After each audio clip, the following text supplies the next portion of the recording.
Hey, what's up mga pre? Another day at panibagong update na naman tayo patungkol dito sa Dragonflight Web3 kung paano nga daw tayo makakapag-earn nung kanilang token dito. Gagana nga ba ito sa mga free-to-play o kailangan talaga natin gumastos dito sa game na to guys bago nga tayo dito makakapag-earn nung kanilang token? So bago tayo magpapatuloy dyan, intruhan muna natin to.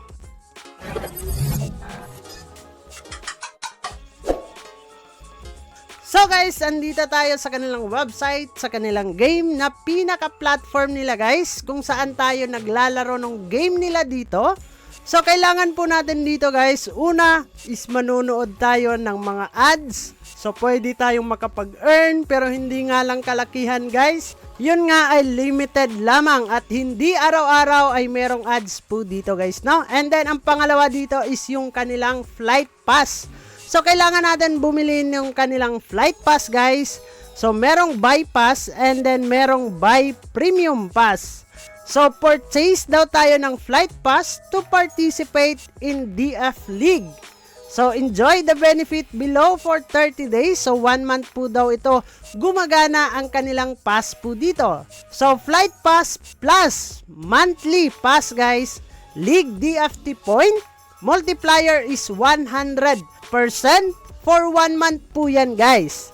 And then, yung kanilang premium flight pass plus premium monthly pass ay makaka-enter tayo or makaka-join tayo sa League DFT point multiplier times 300% for 1 month yan guys. When purchasing nga daw tayo sa kanilang premium pass, basic plus multiplier effect is not applied. So dito guys, saan ba tayo papasok para makita natin yung kanilang pa-premyo po dito? So pasok po tayo dito sa Point Hub.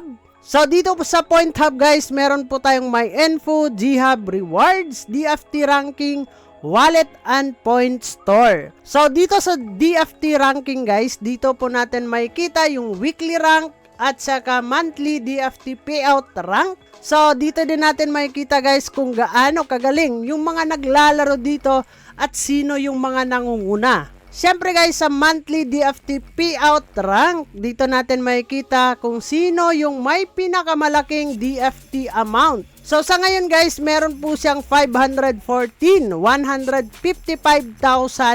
na DFT amount. So, napakalaki niyan guys. So, kailangan talaga natin dito ng flight pass bago tayo mapapasali dito sa ranking po nila. So, I think guys na ang nandito is top 14 lamang. Pero yun nga, meron kang makukuha na mga DFT amount po dito. And, syempre, meron po yung G-Hub X recipients. So, ayan guys, so ito po yung makakapag-earn nung kanilang G-Hub recipients.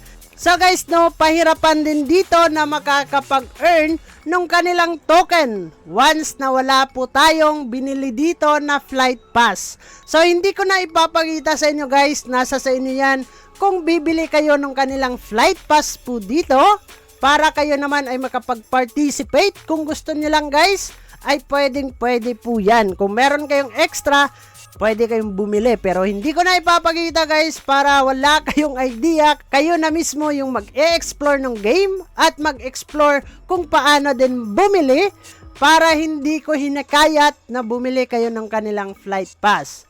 So yun lang naman yung update natin guys kung paano tayo makakapag-earn ng kanilang token po dito. So bago natin tatapusin ang video na to, kung bago ka lang dito sa ating YouTube channel, ay huwag kalimutang mag-click subscribe and click the notification bell para ma-update at ma-aware ka sa mga panibago nating i-upload na video.